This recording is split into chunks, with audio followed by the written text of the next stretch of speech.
Havíem quedat a 3:15 a la plaça Felipei, on els carrers hi aboquen l'encanteri.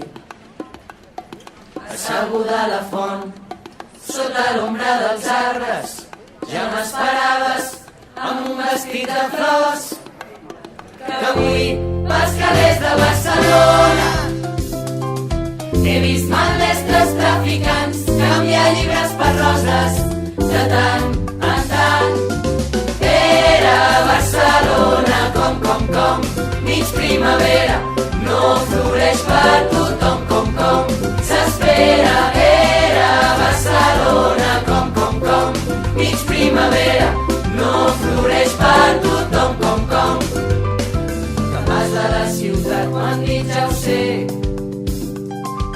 però baixant el cap em dius avui fem com si res, i en un segon, i dos, i tres tot va parar, tot va desfer-se quan un petó sense permís va tallar la conversa. Que avui als carrers de Barcelona he vist maldestres traficants canviar llibres per roses de tant